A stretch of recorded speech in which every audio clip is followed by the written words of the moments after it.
자, 237페이지죠. 저당권입니다.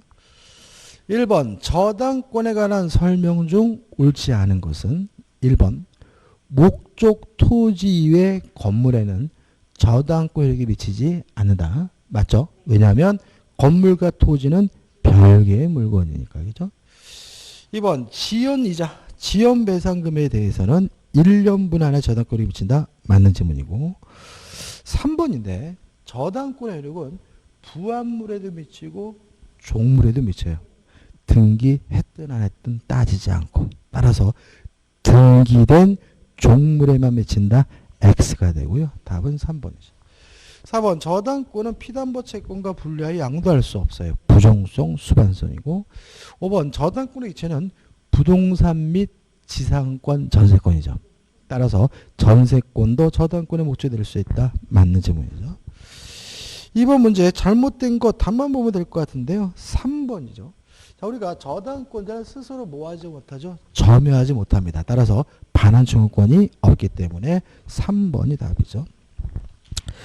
넘기셔가지고 3번 저당권에 관한 설명으로 옳지 않은 것은 참 1번 같은 질문 참 잘 내는 것 같아요. 저당권이 설정된 후 저당권 설정 등기가 불법으로 말소했어요. 말소가 불법이면 말소가 안 된 거죠. 따라서 저당권 소멸되지 않기 때문에 저당권 소멸한다. X고 답은 뭐죠? 1번이죠. 2번, 3번 보시면 될 것 같고 4번 보시면 저당권 설정 합의가 있더라도 저당권 설정 등기가 되지 않으면 저당권 성립하지 않는다. 맞죠? 왜냐 여기서 설정 합의라는 말은 계약이죠. 그러니까 법률에 의한 물권 변동이니까 뭘 해야 돼요? 등기를 해야 되겠죠. 4번은 맞는 질문이고 5번 토지를 목적으로 저당권을 설정한 후 저당권 설정자가 그 토지의 건물을 축조했어요. 그러면 저당권 설정 당시에 건물이 없었기 때문에 법정지상권이 발생하지는 않고요. 다만 저당권자에게 일괄 경매권이 인정되므로 저당권자는 토지와 함께 그 건물에 경매를 청구할 수 있다. 맞는 질문이죠. 4번 문제 저당권에 관한 다음 설명 중 옳은 것이죠. 1번 근저당권의 특징은 미래에 불확정, 불특정한 채권을 채권 최고액 범위에서 담보하는 거죠. 따라서 채권액이 결정되어 있지 않다면 채권액이 정해져 있지 않다면 근저당권은 뭐 할 수 없어요? 실행할 수가 없는 거죠. 따라서 근저당에 있어서 채권이 확정되지 않아도 저당권을 실행할 수 있다는 질문은 X죠. 2번 부동산의 감정비용 이걸 다른 말로 하면 실행비용이죠. 실행비용.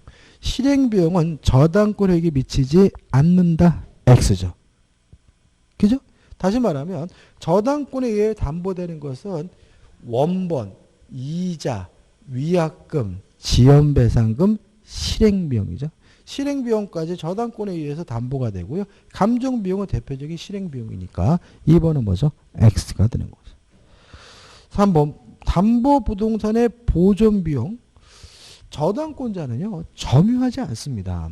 따라서 필요비 유익비를 지출할 리가 없는 거죠. 그래서 보존비용은 뭐예요? 필요비고 따라서 피담보 채권의 범위에 포함된다. X가 되는 거죠. 4번 지연배상금은 1년분에 하네요.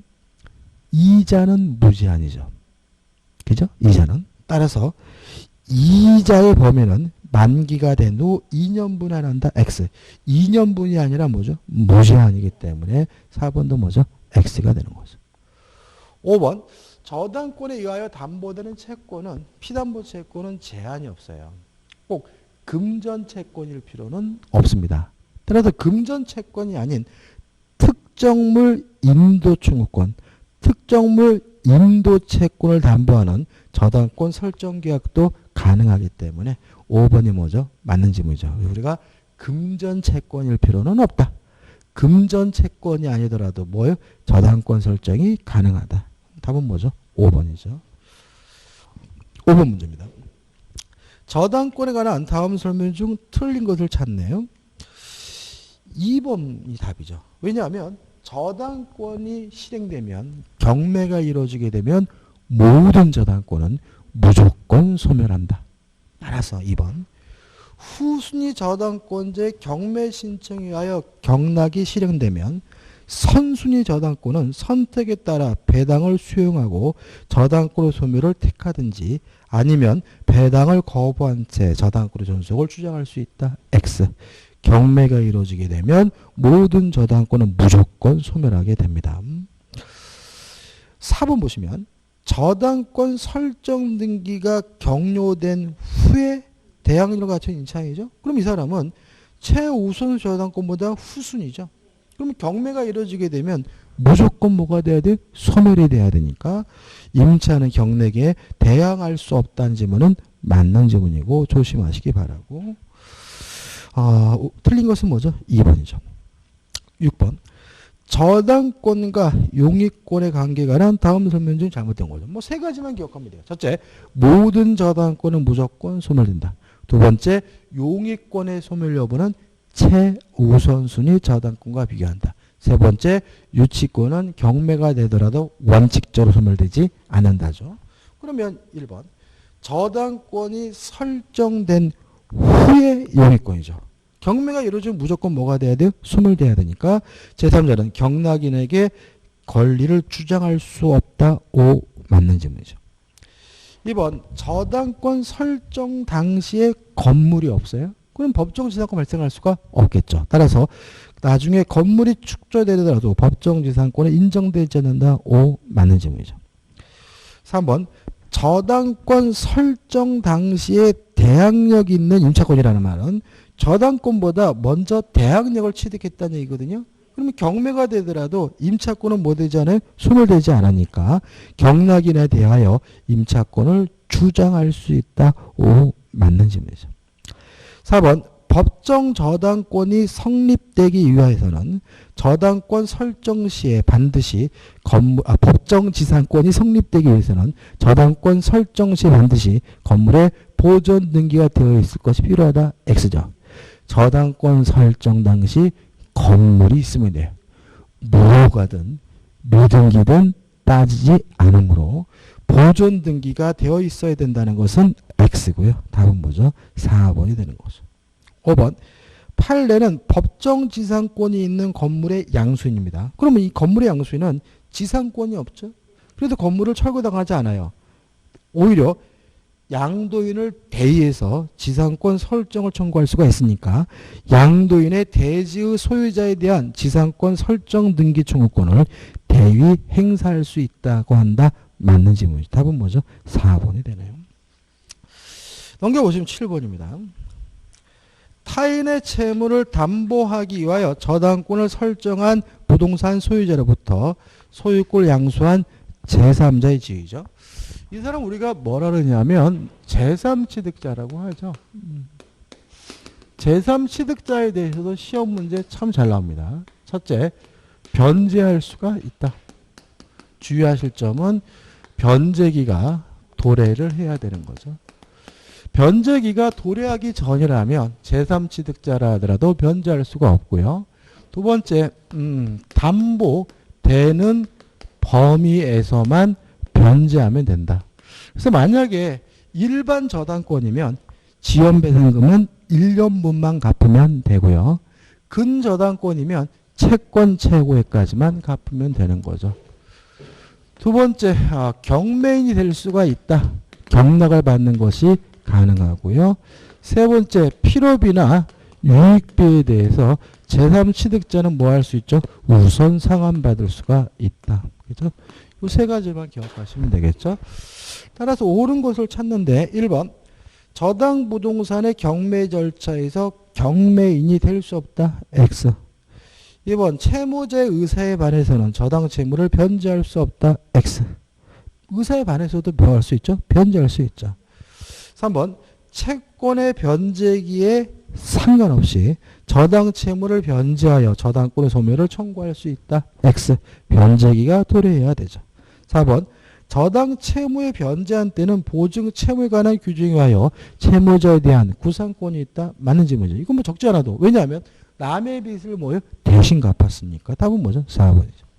5번 저당 부동산의 개량을 위하여 유익비를 지출한 경우에는 저당 부동산의 경매 대가에서 그 비용에 우선 상환을 받을 수 없다. X. 필요비 유익비에 대해서 우선 상환권이 있죠. 8번입니다. 근저당에 관하여 옳은 것이죠. 근저당에서 1번 지문 같은 게 참 잘 나옵니다. 근저당권에서 등기사항이죠. 반드시 등기돼야 한 사항. 채권 최고액이죠. 그죠? 채권 최고액은 필요적 등기사항이고, 그 다음에 두 번째 근저당의 취지죠. 이것이 저당권이 아니라 근저당이다. 근저당의 취지. 두 가지만 필요적 등기사항이고요. 나머지 것들은 등기해도 되고 안 해도 되고 상관이 없는 거죠. 따라서 1번 근저당권 설정 등기에 있어서는 반드시 근저당의 존속기간을 명시하여 하는 것은 아니다. 맞는 질문이죠. 존속기간은 해도 되고 안 해도 되고 상관이 없어요. 뭐 잘 내진 않지만 이자는 등기 능력이 없습니다. 그러니까 근저당에 대해서 이자는 뭐가 없어요? 등기를 아예 할 수 없다는 것도 좀 주의하시고, 아무튼 두 가지는 기억해 두시기 바라고. 그 다음에 2번 답은 그래서 1번이죠. 근저당으로 담보할 채권의 최고액을 설정계약 당사자들이 약정하여 반드시 등기하여 하는 것은 아니다. X. 채권 최고는 반드시 등기해야죠. 3번 결산기 확정된 채권액의 최고액을 초과해요. 그러면 제3취득자나 물상보증인은 채권 최고액 범위 내에서만 변제하고 근저당권의 말소를 청구할 수 있지만, 채무자는 전액을 다 갚아야지만 근저당권의 말소를 청구할 수가 있기 때문에 설정자인 채무자는 최고액만을 변제하고 근저당권 설정 등기 말소를 청구할 수 있다. X고요. 4번 저당 부동산의 제3취득자는 최고액만을 변제하고 근저당권 소멸을 청구할 수 없다가 아니라 있다가 되겠죠. 5번 피담보 채권이 잔존하는 한 기본계약이 해지가 됐어요. 그러면 기본계약이 해지가 됐다는 말은 채권액이 확정됐다는 얘기거든요. 채권액이 확정이 되면 근저당권은 일반 저당권으로 전환이 돼요. 따라서 해지에 의하여 근저당권 효력에는 아무런 변동이 생기지 않는다. X가 되고 답은 1번이 됩니다. 9번입니다. 옳은 거. 1번 근저당권의 피담보 채무가 확정되기 이전에는 채무자를 변경할 수 없다. X예요. 이게 참 잘 나오는데 1번 같은 일이 흔합니까? 흔하지 않습니까? 흔하다.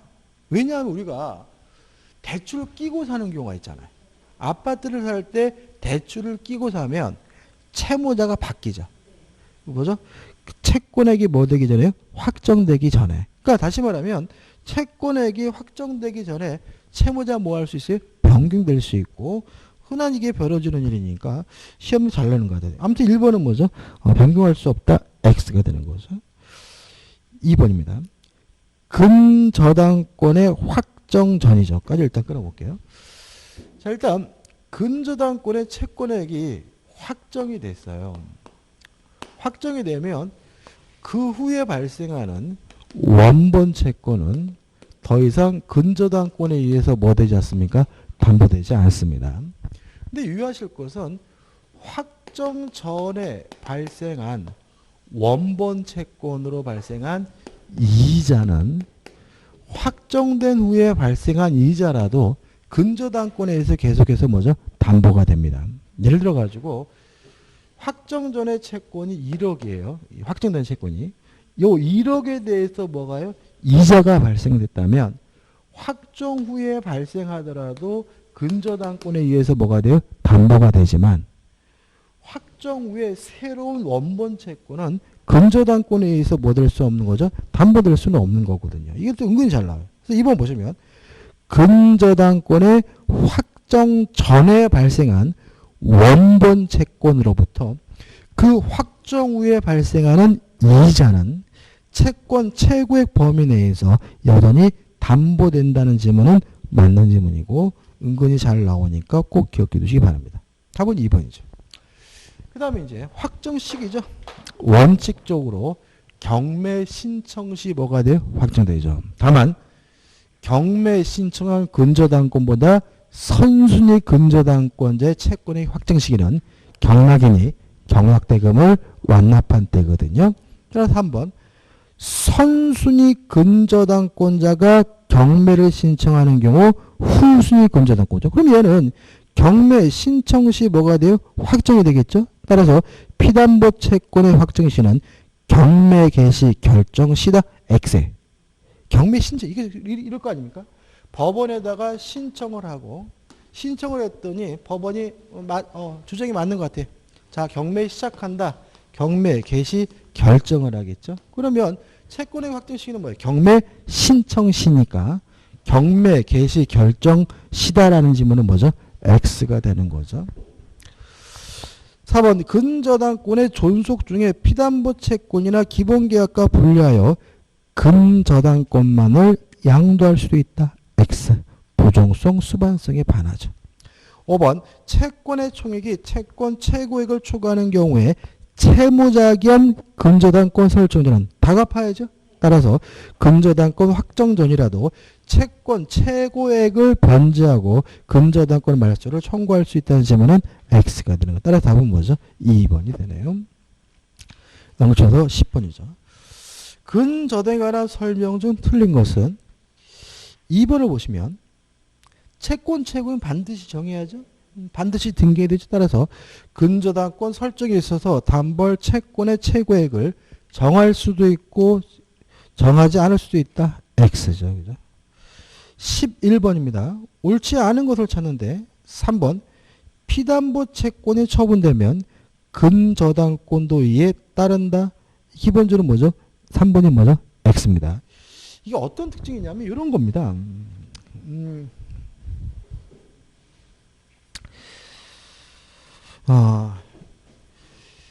근저당권 담보되는 피담보 채권은 뭐 하냐면 증감 변동을 하거든요.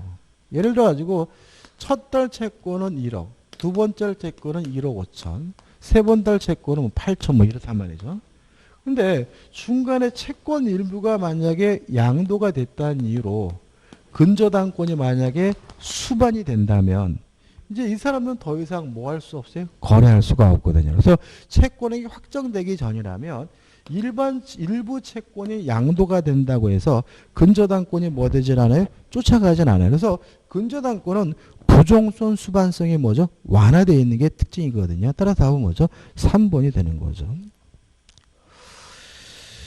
12번입니다. 근저당권에 관한 설명으로 옳은 것은 1번 저당권과 달리 근저당권은 채권 최고를 정하여 등기하여야 한다. 맞겠죠? 그죠? 답은 1번이에요. 나머지 것들 이자 채권 최고에 포함됩니다. 따라서 2번은 뭐죠? X가 되고요. 3번 피담보 채권 확정 후에 발생한 이자 채권도 근저당권에 의해서 뭐예요? 담보가 되니까 3번은 뭐죠? X죠. 읽어볼까요? 피담보 채권 확정 전에 발생한 원본 채권에 관하여 그 확정 후에 발생한 뭐냐? 이자 채권은 담보가 되니까 피담보 채권의 범위에 속하지 않는다는 질문은 뭐죠? X가 되죠. 4번 일부 채권이 양도가 되더라도 근저당권은 뭐 되잖아요? 쫓아가질 않아요. 그죠? 따라서 채권자가 피담보 채권이 확정되기 전에 그 채권의 일부를 양도하여 근저당권 일부 양도를 할 수 있다. X가 되는 거죠. 5번 채무자는 전액을 갚아야죠. 따라서 5번도 X입니다.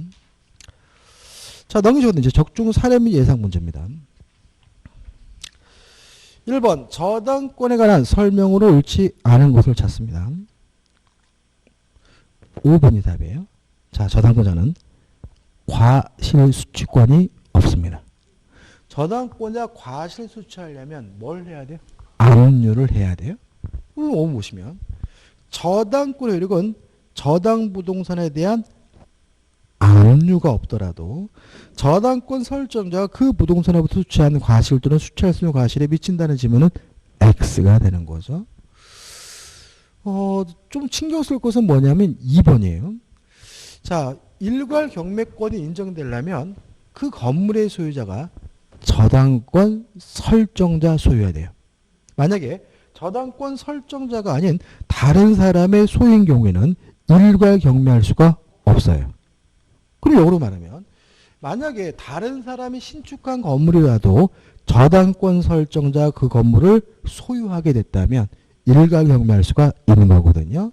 2번 저당권 설정자로부터 저당 토지 영유권을 설정받은 자가 그 토지의 건물을 축조한 경우라도 그 저당권 설정자가 그 건물의 소유권을 취득하였다면 저당권자는 토지와 함께 그 건물에 대하여 경매를 신청할 수 있다. 맞는 질문이 되는 거죠.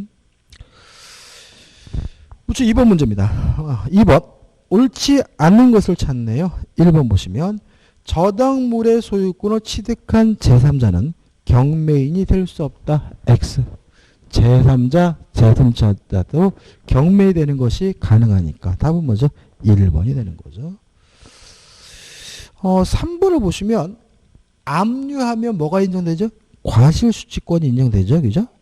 따라서 저당 부동산에 대하여 저당권에 기한 압류가 있으면 압류 이후에 저당권 설정자의 저당 부동산에 관한 차임재권에도 저당권력이 미친다. 맞는 질문이고 차임인 대표적인 뭐죠? 과실인 거죠. 그죠? 맞는 질문 조심하시기 바랍니다.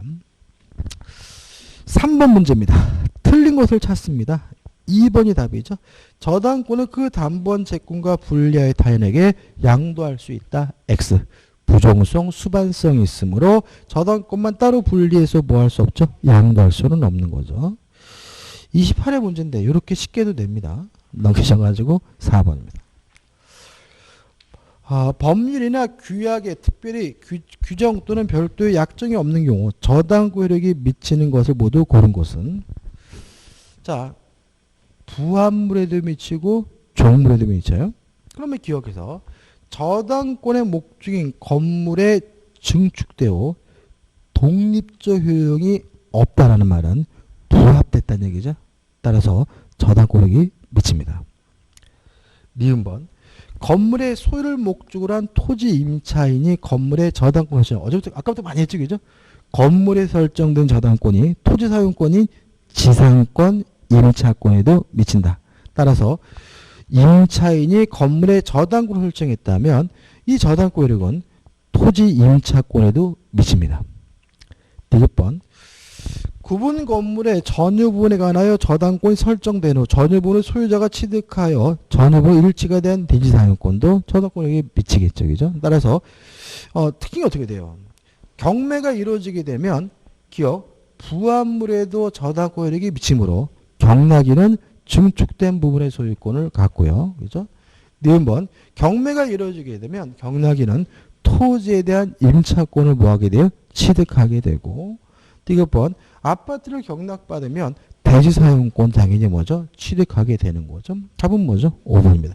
근데 이게 참 재밌는 건 뭐냐면 최근에 이렇게 뭘 고르라고 해놓고 다가 답인 경우가 많아요. 이렇게. 그죠? 기억, 니은, 디귿. 근데 우리 수험생분들은 기억, 니은, 디귿해서 5번이 돼야 꼭 뭐예요? 아씨, 둘 중에 하나는 빠져야 된다가지고 3번 아니면 4번 이렇게 고르고 있거든요. 자신감 가지셔야 되겠죠. 자꾸 자신에 대한 자신감이 없어지면 이런 것도 틀리게 되니까 조심하시기 바랍니다. 5번 저당권의 피담보 채권의 범위에 속하지 않는 것은 1번 원본, 2번 위약금, 3번 실행비용, 5번 1년분 지연배상금이죠. 답은 뭐죠? 4번에. 그러니까 이 4번 같은 경우도 외우는 게 아니라 항상 머릿속에 저당권자는 목적물을 점유하지 않는다. 저당권자 목적물을 뭐 하잖아요? 사용 수익하지 않아요. 그죠? 점유하지도 않고 사용 수익하지도 않으니까 그 물건에 하자가 있더라도 뭐 할 일이 없어요? 손해를 입을 이유도 없는 거고 따라서 하자로 인한 손해배상금 지가 청구할 리도 없는 거니까 답은 뭐죠? 4번이 되는 거죠. 6번입니다. 법률상 특별한 규정이나 당사자 사이에 다른 약정이 없는 경우 저당권 효력이 미치는 것을 모두 고른 것은 기억, 저당권 효력은 부합물에도 미치고 종물에도 미칩니다. 저당권 설정 이전에 저당부동산의 종물로서 분리 환출되지 않은 경우. 네 번 저당권 설정 이외에 저당 부동산의 부합물로서 분리 반출되지 않은 경우죠. 저당권자는 과실수취권이 없습니다. 과실수취하려면 뭘 해야 돼요? 압류를 해야죠. 그죠? 따라서 디귿번 저당 부동산에 대한 압류 이전에 저당 부동산으로 발생한 저당권 설정자의 차임 채권은 안 되죠. 압류 이전이니까. 따라서 기억 니은에서 2번이 답이죠.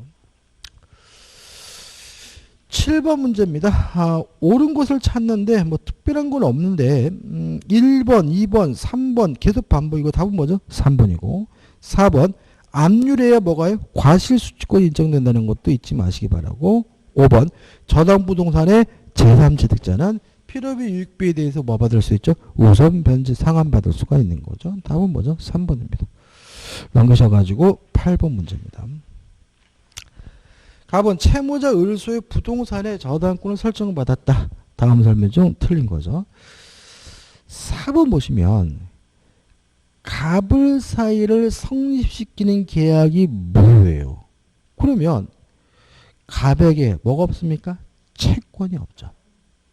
채권이 없으면 저당권도 뭐예요? 성립될 수가 없는 거죠. 따라서 갑의 저당권 성립에는 영향을 주지 않는다. X가 되는 거죠. 다시 말하면 담보 물권이 존재하려면 반드시 뭐가 있어야 돼요? 채권이 있어야 되겠죠. 답은 4번입니다. 9번입니다. 저당권의 물상대에 관한 설명으로 옳은 거죠. 물상대에 대해서는 시험 문제가 잘 나오고 좀 어려워하시는데 일단 물상대회에 대해서 첫 번째 조심할 것은 뭐냐면 저당권이 소멸될 위험이 있어야 물상대회가 인정된다. 따라서 뭐 화재보험금, 수용보상금 이런 것에 대해서는 물상대회가 인정되지만 매매, 대금에 대해서는 물상대회 인정될 수는 없다. 그 다음에 두 번째로 지급 또는 인도 전에 뭘 해야 돼요? 압류를 해야 된다. 근데 지급 또는 인도 전에 압류를 누가 해야 되느냐? 이 문제에 대해서 우리 판례는 저당권자가 하든 또는 제3자가 하든 상관이 없다. 그죠? 따라서 일반 채권자가 압류하더라도 물상대위권이 뭐죠? 인정이 되면. 최근에 뭐 두 가지가 관건인 거죠. 따라서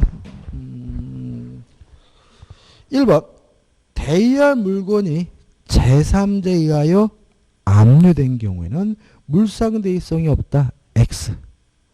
2번 전세권을 저당권의 목조로 한 경우 저당권자에게 물상대위권이 인정되지 않는다. X. 왜요? 전세금이 지급 인도 전에 뭐 하면 돼요? 압류가 되는 거죠.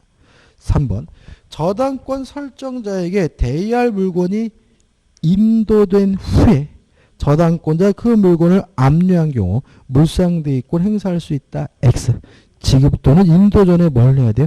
압류가 되죠. 4번 저당권자는 저당 목적물의 소실로 인하여 저당권 설정자 취득한 화재보험금 청구권에 대하여 물상대위권 행사할 수 있다. 맞죠?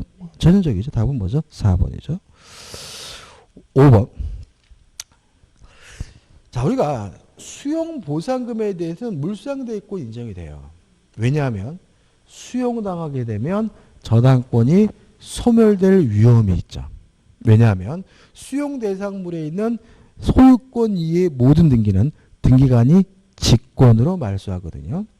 근데 5번을 보시면 수용이냐 말이죠. 5번 저당권이 설정된 토지가 공익사업을 위한 토지 등의 취득 및 보상하는 법률에 따라 협의 취득됐죠. 협의. 매매입니다. 매매.